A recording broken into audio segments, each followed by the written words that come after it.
sorry to interrupt your work, but you're making a serious mistake. Huh? With reindeer, I mean. You're putting Prancer where Descher should be. And Blitzen should always be on my right-hand side. He should, huh? Yes, and another thing. Donna's antlers have 4 points instead of 3. But I don't suppose anyone would notice that except me. No, I don't suppose so. Say, who are you? My name is Kringle. Kris Kringle. Well, glad I could be of help. Goodbye. You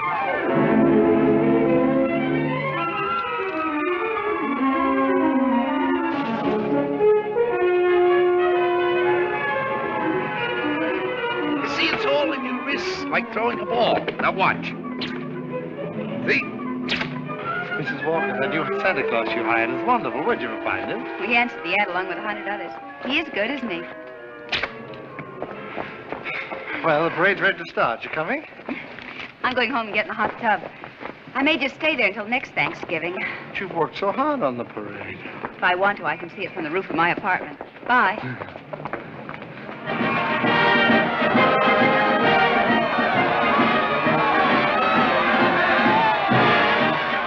Look at that big baseball player.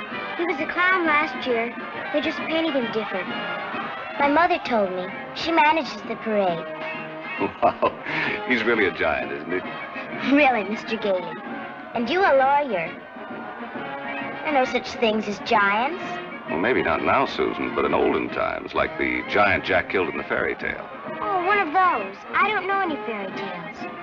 You mean your mother or father never read you any? My mother thinks they're silly, and I never met my father. You see, my mother and father were divorced when I was a baby.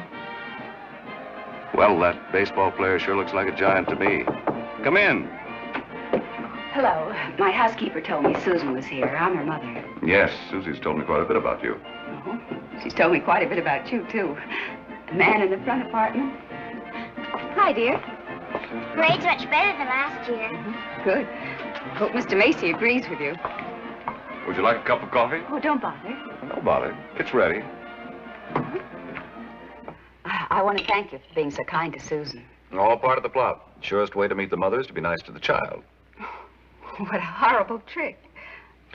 Susan tells me you don't approve of fairy tales. I don't. I think we should be realistic and completely truthful with our children. Not let them grow up believing in a lot of myths and legends. Like Santa Claus, for example. I see. The parade's over, Mother. The acrobats were good. Those prices, they should be. Mother, I was thinking, we've got such a big turkey for dinner, and there are only 2 of us. Couldn't we invite Mr. Gaily? Couldn't we?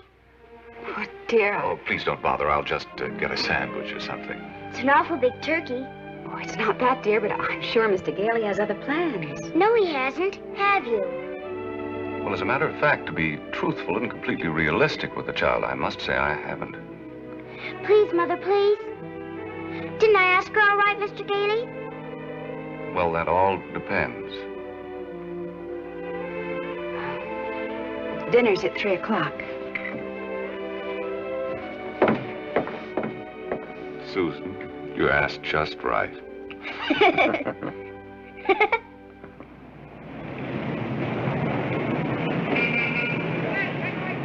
Before those screaming brats arrive, I want to give you a few pointers on how to be a good Santa Claus. Go ahead. Now, here's a list of toys we have to push. You know, things we've overstocked. You'll find that a great many children are undecided as to what they want for Christmas. When this occurs, you immediately suggest one of these items. You understand? I certainly do. All right, here they come. You get up there and go to work and memorize that list. And remember, be jolly. You're working for Macy's. Imagine that. Making a child take something he doesn't want just because he bought too many of the wrong toys. That's what I've been fighting against for years. And what's that, Pop? Praying to commercialize Christmas. And a Merry Christmas to you. Now then, what's your name, little boy? Peter.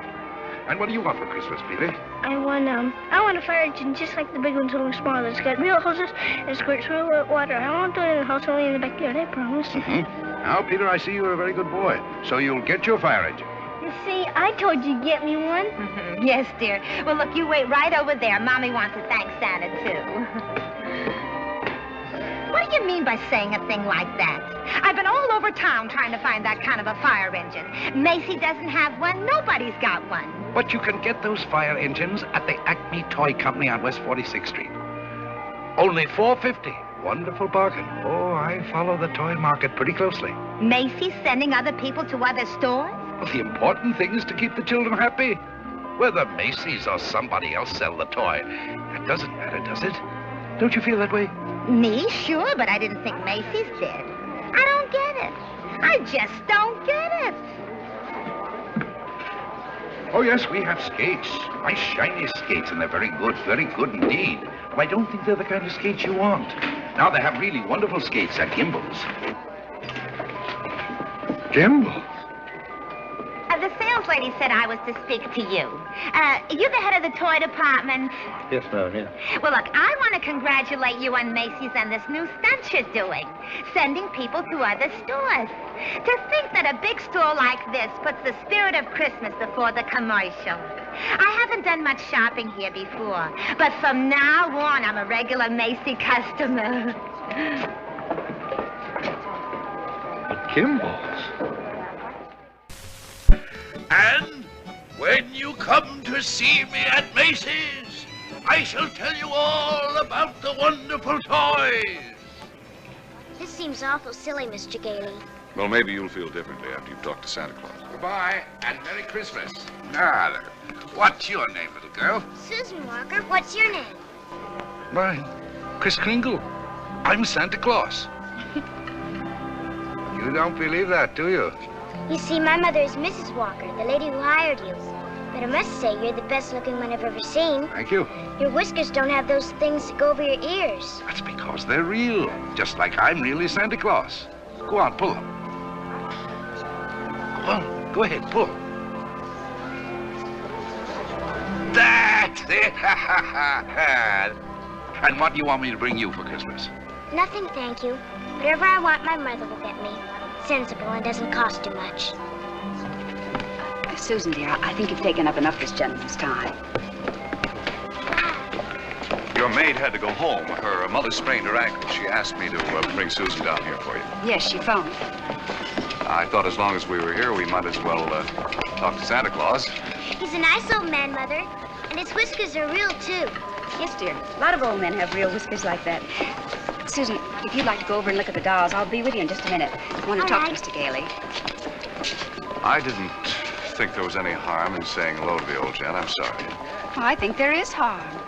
I tell her Santa Claus is a myth, and you bring her down here to meet a very convincing old gentleman with real whiskers. What's wrong with that? By filling her full of fairy tales, she'll grow up to believe life is a fantasy instead of a reality. She'll keep waiting for Prince Charming to come along, and when he does, he'll be a... We were talking about Susie, not you. Whether you agree with me or not, I'll have to ask you to respect my wishes.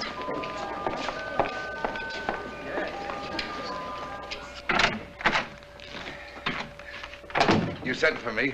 Yes, sit down, won't you? This is a lovely little girl you have here. Thank you. Susan's the reason I asked you to drop down. She's a little confused. Would you tell her that you're not really Santa Claus? That there's actually no such person? I'm sorry to disagree with you, Mrs. Walker, but not only is there such a person, but here I am to prove it. Oh, no, you don't understand. I want you to tell her the truth. What is your name? Kris Kringle. I'll bet you're in the first grade. Second. No, I mean your real name. It is my real name. Second grade. Good gracious. It's a progressive school. Oh, progressive school. Well, where did you get such a lovely outfit? Macy's. We get 10% off. Susan, would you go in and talk to Mrs. Adams for a minute?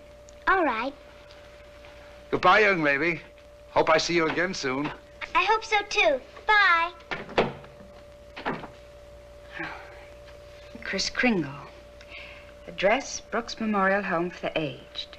If you care to call them and ask for Dr. Pierce, he'll be happy to confirm it. Age is old as my tongue and a little bit older than my teeth. Now, really? Well, that's the truth. Next of kin, Donna, Blitzen, Prancer. And Dancer.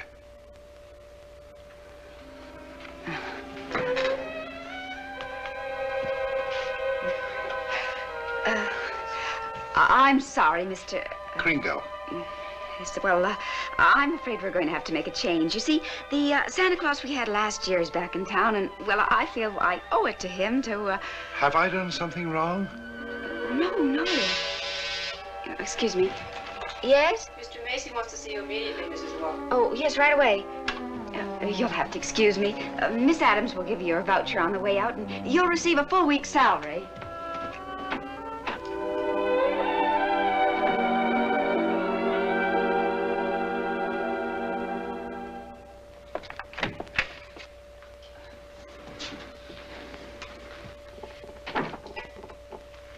Now, about that new sales policy that you two seem to have initiated. It would have been better to clear it with the sales department first, don't you think? Mr. Macy, Macy's Santa Claus sending customers to Gimbel's. Preposterous. What? Yet, we cannot quarrel with success. Telephone calls, telegrams, over 500 parents expressing their undying gratitude to Macy's. So as a result, I've decided to make this the new sales policy for the entire store. If we haven't got what a customer wants, we'll send him where he can get it. In this way, Macy's will be known as the store with a heart. The store that puts public service ahead of profits. And consequently, of course, we'll make more profits. Well, I just want to express our appreciation and to tell you that in your Christmas envelopes, there'll be a more practical expression of our gratitude. Thank you, Mr. Macy. That'll be all. Thank you. Oh, and tell that wonderful Santa Claus of yours that I haven't forgotten him either. No, never mind. I'll tell him myself. In the morning.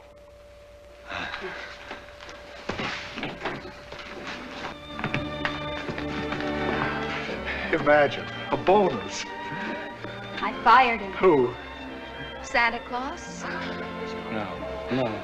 He's crazy, thinks he is Santa Claus. Well, I don't care if he thinks he's the Easter Bunny. You better get him back. Oh, it's too great a risk. He might have a fit or something. I tell you, the man's insane. Maybe just a little bit insane. Mr. Sawyer. What? We'll get Sawyer to examine him. He's a psychologist. That's what he's being paid for, to examine the employees. Can't get him back. He's already gone. Well, then you better scoot out from him and get him, because if you don't, we're going to have a very unmerry Christmas. Oh, Mr. Kringle! Mr. Kringle! I'm afraid I acted rather hastily and perhaps unfairly. This other Santa Claus, well, Mr. Macy has found something else for him to do, and, well, we want you to stay on. Well, this is mighty good news. You see, Mrs. Walter, for 50 years or so, I've been more and more worried about Christmas. Christmas is not just a day, it's a frame of mind, and that's what they've been changing. Well, I'm glad you're taking me back. Maybe I can do something about it. And I'm glad I met you and your daughter. You're my test case. We are? Yes, in a way, you're the whole thing in miniature. And if I win you over, well, there's still hope. If not, I guess I'm through. But I'll try, and I'm warning you, I don't give up easily. Oh, well, Mr. Kringle, first thing in the morning, would you report to Mr. Sawyer's office for a little examination? Mental examination? Well, partly, yes. Oh, I don't mind. I've taken dozens. Haven't failed one yet. Yeah. How many days in the week? 7. How many things do you see? 4. Muscular coordination? Perfect. Who was vice president under James Monroe? Daniel D. Tompkins. I'll bet your Mr. Sawyer doesn't know that one.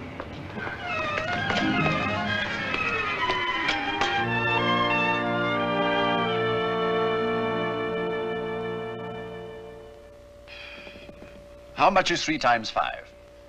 You asked me that before. I'm conducting this examination. How much is 3 times 5? Same as it was before. 15. You're rather nervous, aren't you, Mr. Sawyer? Do you get enough sleep? My personal habits are of no concern to you. Oh, I'm sorry. It's just that I hate to see anyone all tied up. How many fingers do you see? 3. You bite your nails, too? I want you to stand up straight with your arms extended. Muscular coordination test. Surely I'll be glad to. You know, very often nervous habits like yours is caused by insecurity. Are you happy at home, Mr. Sawyer? That will be all, Mr. Kringle. The examination's over. You may go. And it may interest you to know that I've been a happily married man for 26 years. Oh, I'm delighted to hear it. Bye. Your wife, Mr. Sawyer? That's it. Agnes, how many times have I told you not to bother with the office? No, I give you a perfectly liberal allowance. If that fat, stupid brother of yours would get a job, you wouldn't have to be pestering me all the time. Not a penny. How long have you known him, Dr. Pierce? Well, he wandered into the home about 8 months ago. Looked the place over and said, it'll do. Just stayed on. Has he ever told you his real name? He said he was Kris Kringle. We never pressed him further. Mrs. Walker, after giving that man a comprehensive examination, it's my considered opinion he should be dismissed immediately. Dr. Pierce, Mr. Sawyer. Excuse me, didn't Kris answer the questions correctly? Well, yes, he did, but there was a complete lack of concentration. There's no doubt about it, he should be placed in a mental institution. And wait a minute. People are institutionalized to prevent them from hurting themselves or other people. His is a delusion for good. He only wants to be friendly, helpful. Mrs. Walker, naturally I cannot discharge this man. So when he begins to exhibit his latent maniacal tendencies, which I assure you he will, the responsibility will be entirely yours. Dr. Pierce, if there's the slightest possibility of trouble, Now, what trouble could Kris possibly get into? No. Well, coming to work, for instance, a policeman might ask him his name. Now, you know that would get him into a fight. Well, that could be avoided easily enough. Find someone here in the store to rent him a room. Then they could go to and from work together. Oh, yes, that would solve everything. That's a wonderful idea. Yes, isn't it? Your son's away at school. What about his room? Well, I'll talk to Mrs. Shellhammer as soon as I get home. In the meantime, you take Kris home to dinner. Oh, no, I couldn't. Oh, really, Mrs. Walker? If I can supply the room, the least you can do is furnish a free meal.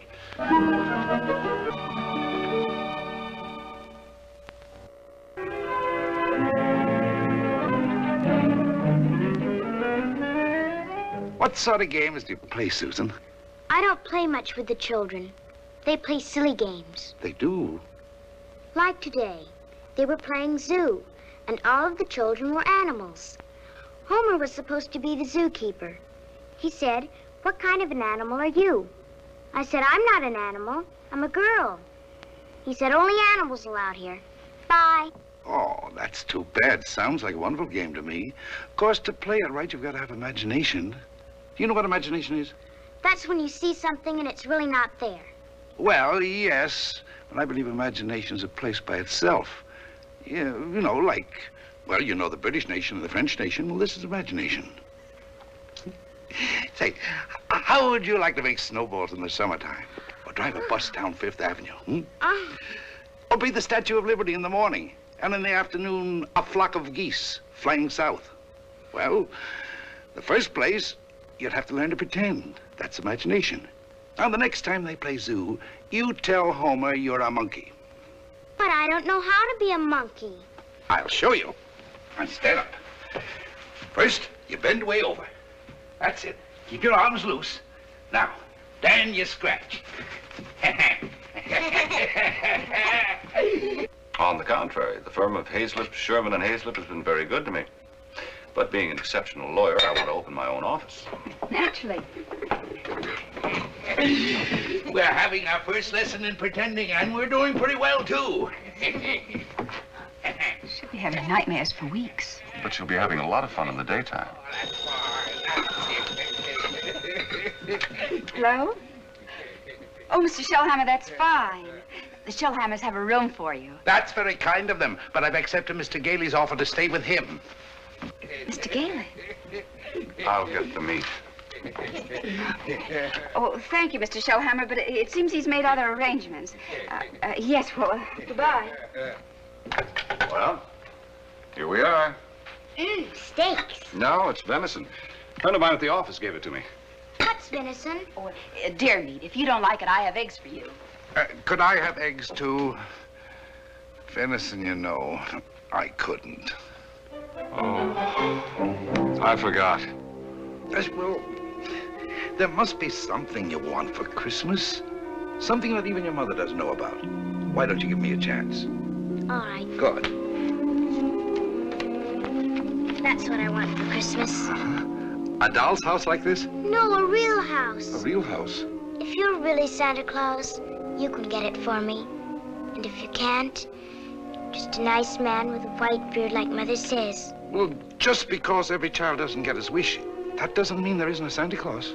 That's what I thought you'd say. But what could you possibly want with a house like this? Live in it with my mother. But you have this lovely apartment. But I want a backyard and a swing and... She can't get it, huh? I didn't say that. Well, it's a tall order, but I'll do the best I can. May I keep this? Mm-hmm. Good night, Susan. Good night.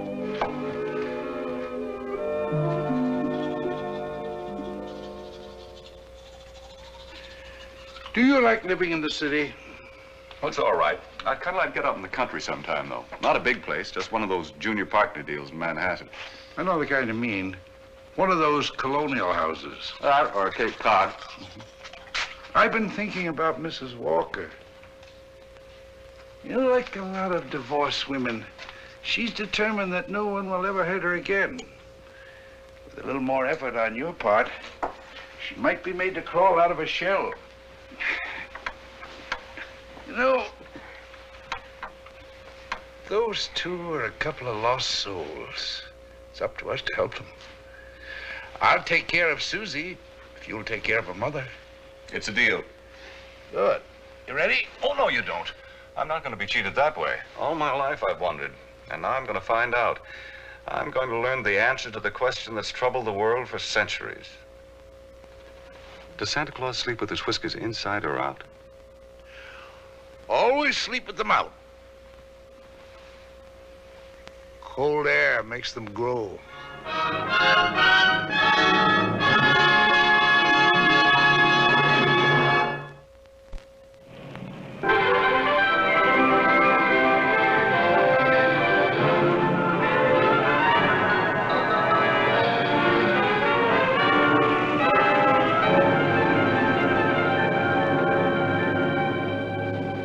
This is one event I never expected to see. Two can play at this game, Mr. Macy. If Gimbel's hadn't got what the customer wants, we'll send him over to Macy's. It'll be a pleasure, Mr. Gimble.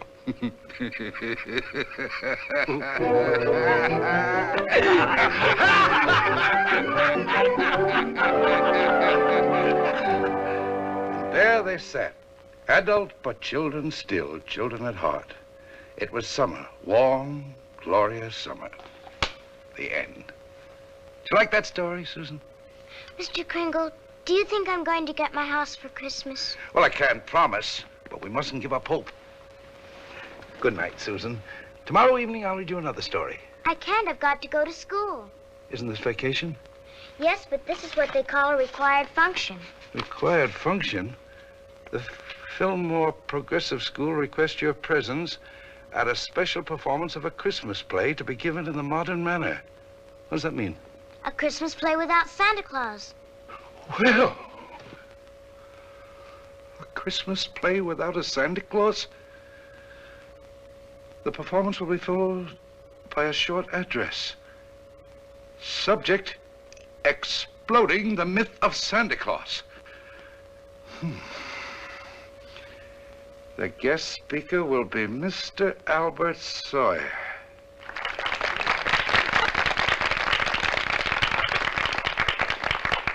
I'm very happy you enjoyed our little play. And now it gives me great pleasure to introduce our old friend, Mr. Albert Sawyer.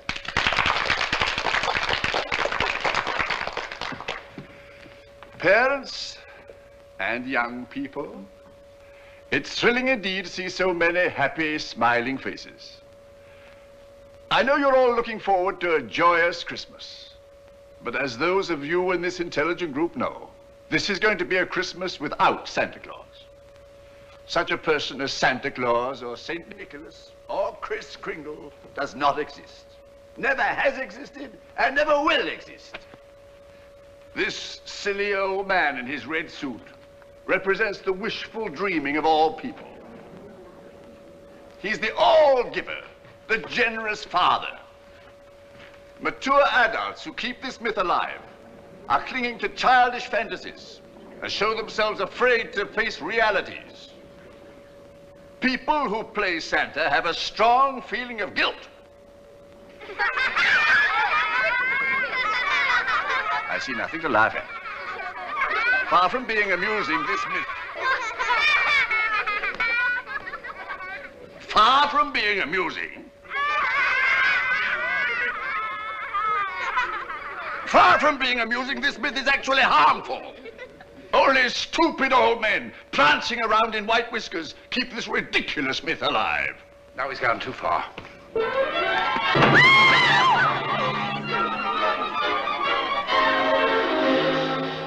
He became violent because I attacked his delusions, and he'll do it again. Well, if you ask me, I think we ought to get an outside psychiatrist to examine him. Then you better do it right away before Mr. Macy hears about it. Oh, that's right. You explain it to Mr. Kringle. After all, you're his friend. Oh, no, I can't. Well, I've grown very fond of him, and this is going to hurt him deeply. I just can't. All right, what can we do? I think I have it. You tell Kringle Mrs. Walker wants him to leave at once in order to have some publicity pictures taken with the mayor. I'll have a car waiting outside, and once we get him in the car, we'll drive him straight off to Bellevue Hospital. Yes, that'll do it. I'll ride up front with the driver.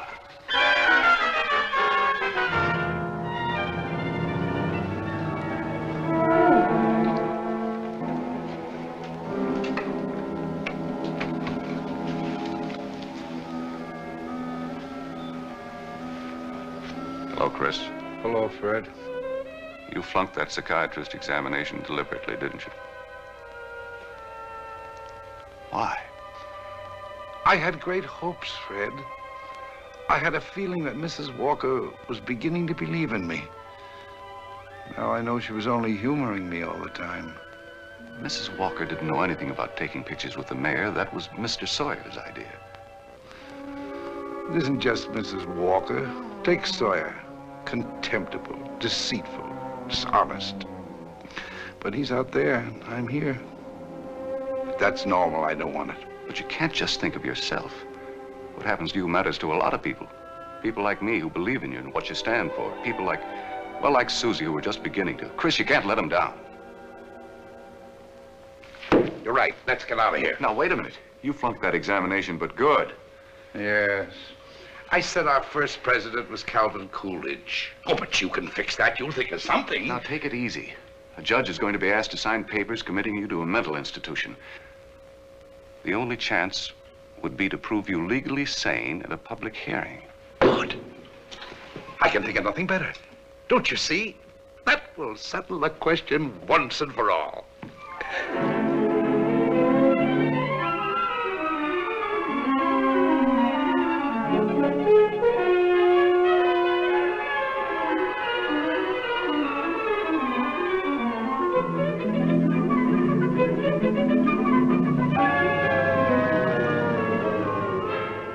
You solemnly swear the evidence you are about to give at this hearing is the truth, the whole truth, and nothing but the truth?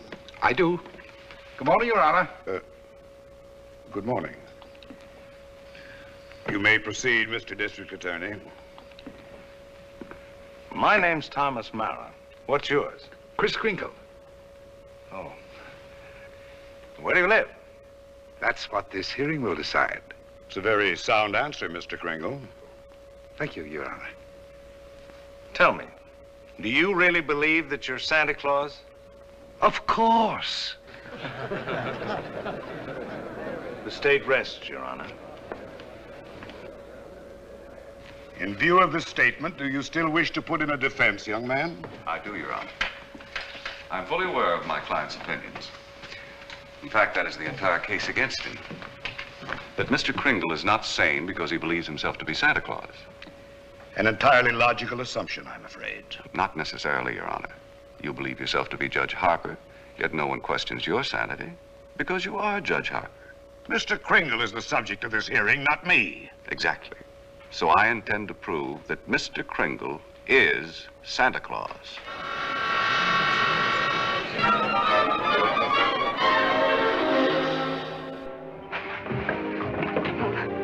What does Mr. Hayslip, Sherman, and Hayslip say about the trial? That I was jeopardizing the dignity of the firm, that I either dropped the case or they dropped me.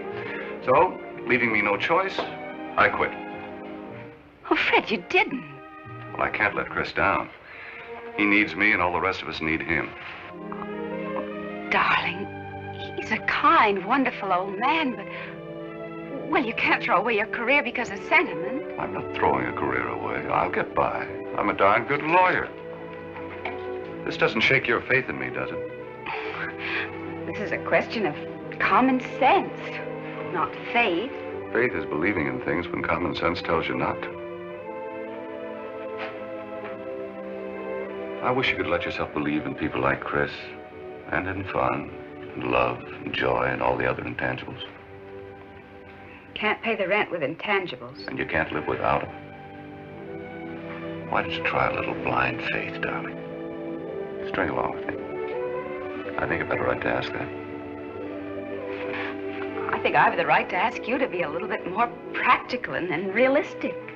Yeah, I suppose you have. It's all cockeyed. Here we are, as close as two people can possibly be, and yet there's a loneliness about it. I've tried my best. I know you have, darling, and so have I. But we're going to need a lot more than each other's arms. And somehow I just don't think we've got it.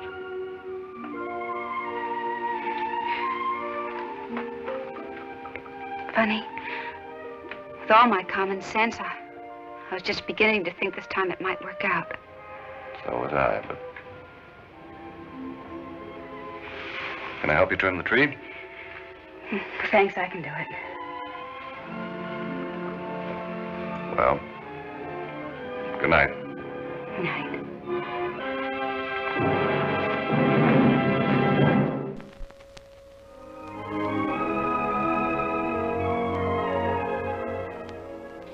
Your name, sir? R.H. Macy. Do you recognize this man? Yes, he's an employee of mine, Kris Kringle. Do you believe him to be of sound mind? I certainly do.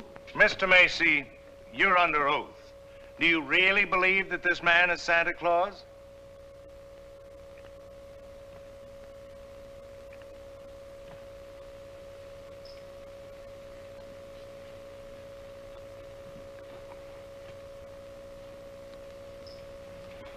Do you? I do. That is all.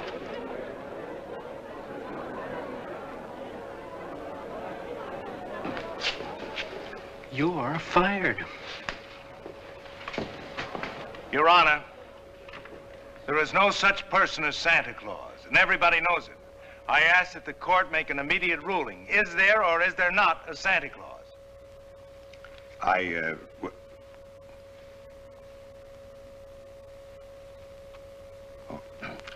This court will take a short recess to consider the matter.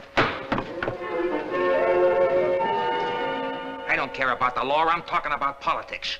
You go back in there and rule that there's no Santa Claus, we won't be even able to put you in the primaries. Oh, Charlie. I'm a responsible judge. How can I seriously rule that there is a Santa Claus? All right, go back in there and rule there isn't. The kids read about it, so they don't hang up their stockings. So what happens to all the toys that are supposed to be in them stockings? Nobody buys them. Oh, the toy manufacturers are gonna love that. What about the Christmas card makers, the candy companies? Oh, boy, are you gonna be a popular guy. And what about the Salvation Army? They got a Santa Claus on every corner. Henry, I'm telling you, if you go back in there and rule that there's no Santa Claus, you can count on getting just 2 votes. Your own and that district attorney's out there.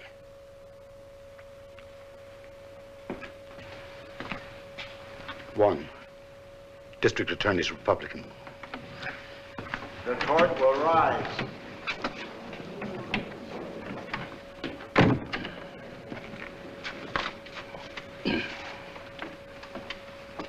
This court has just consulted the highest authority available. The traditions of American justice demand a broad and unprejudiced view of such a controversial matter. And therefore, this court is determined to keep an open mind and hear the evidence from either side. But can my opponent produce any evidence in support of this contention? Your Honor, I can.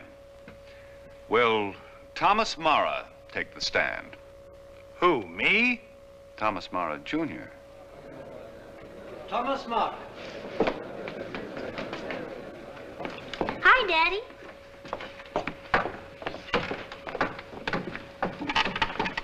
Tommy, you know the difference between telling the truth and telling a lie, don't you? Everybody knows you shouldn't tell a lie, especially in court. Do you believe in Santa Claus? Sure I do. And what does he look like? There he is, sitting over there. I object, Your Honor. Overruled. Tommy, why are you so sure there's a Santa Claus?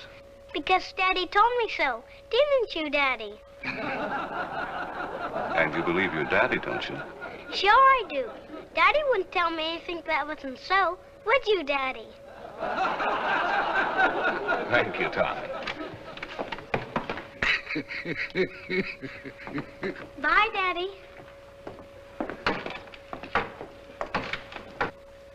The state of New York is willing to concede the existence of a Santa Claus.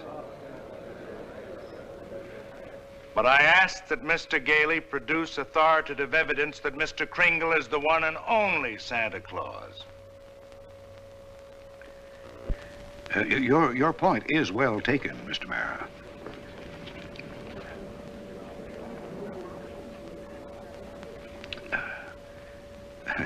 Mr. Gaily, are you ready to show that that Mr. Kringle is Santa Claus on the basis of competent authority?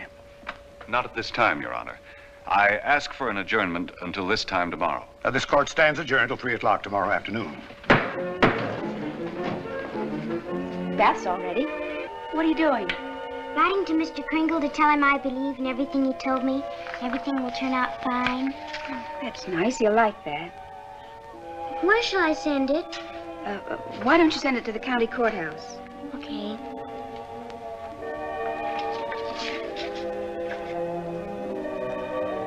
What did you write, Mother? I believe in you too, Doris. Go take your bath now.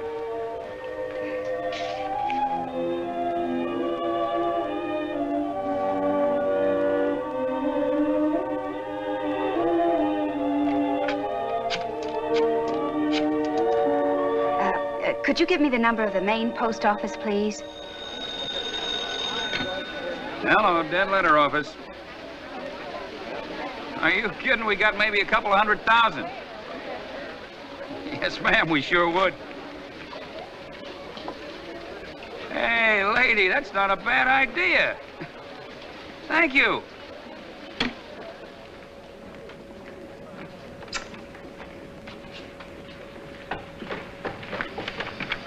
Kris, I've got bad news for you. I've tried every way to get some competent authority. I wired the mayor, the governor, everybody. Susan. And means more to me than all the mayors and governors in the world. It's all over. He hasn't got a thing.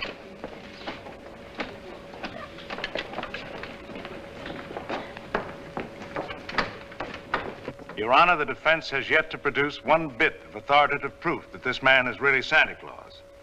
And in view of the fact that it is Christmas Eve and we're all anxious to get to our homes, I ask that these commitment papers be signed without further delay. Mr. Gaily, have you anything further to offer? I should like to submit the following evidence, Your Honor. It concerns an official agency of the United States government. The Post Office Department, one of the world's largest business concerns, did a gross business last year of $1,112,877,174. Your Honor, I'm sure they're all deeply gratified to know that the Post Office Department is doing nicely, but it hardly has any bearing on this case. Furthermore, the U.S. postal laws make it a criminal offense to willfully misdirect mail or intentionally deliver it to the wrong party. Yeah, Your Honor. I'm sure that the state of New York is willing to admit that the Post Office Department is authoritative, prosperous, and efficient. For the record? For the record. Anything to get on with this case. Then, Your Honor, I offer these letters in evidence.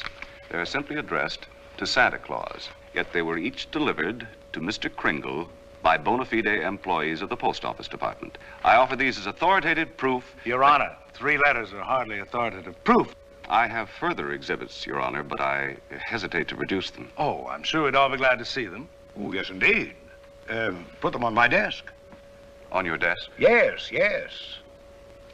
Very well, Your Honor.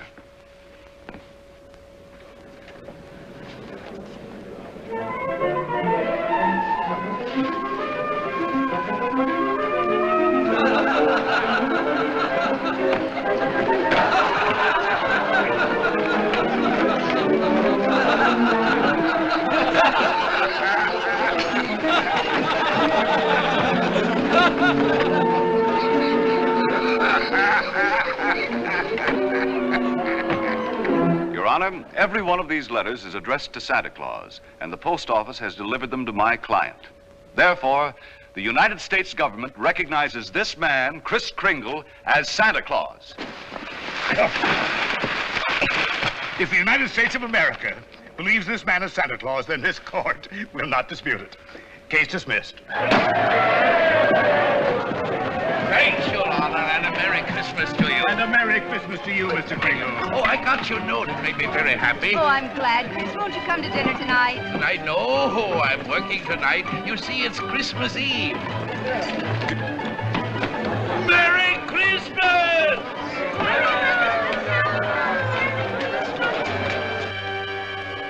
What's the matter with Susan? I think she misses Kris.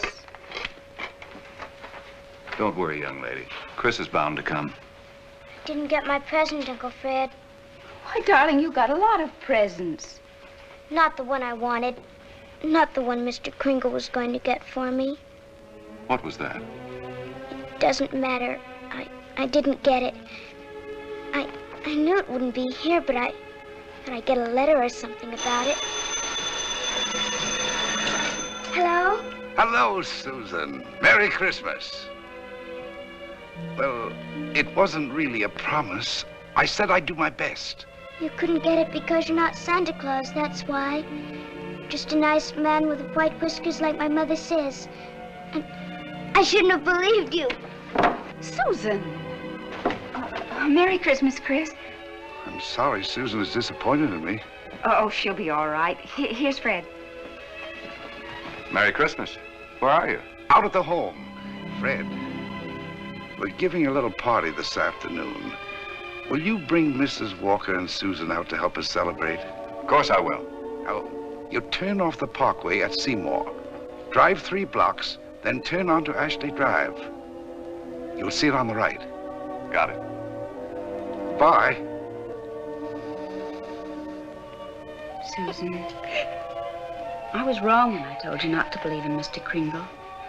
You must have faith in him. But he didn't get me that. That doesn't make sense, Mother.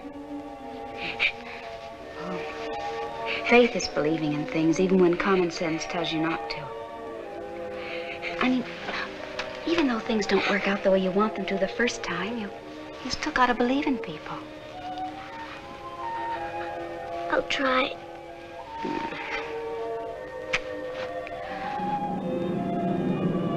There it is, Ashley Drive. I do believe. I do believe. I do. Stop, Uncle Fred, stop! Susan!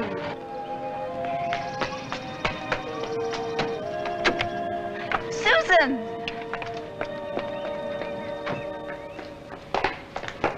Susan? You shouldn't be running around in other people's houses. But this is my house, Mommy. The one I asked Mr. Kringle Now, for. Susan, darling. It is. I know it is. Oh, you're right, Mommy. If things don't turn out right the first time, you've still got to believe. Mr. Kringle is Santa Claus. He is. I'm going to see my swings. You told her that?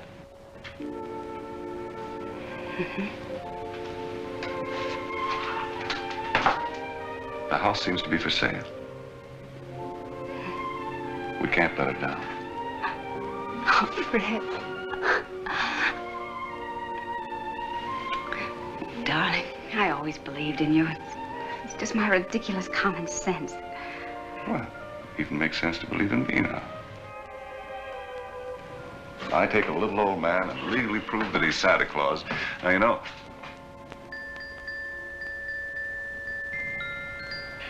Oh, no.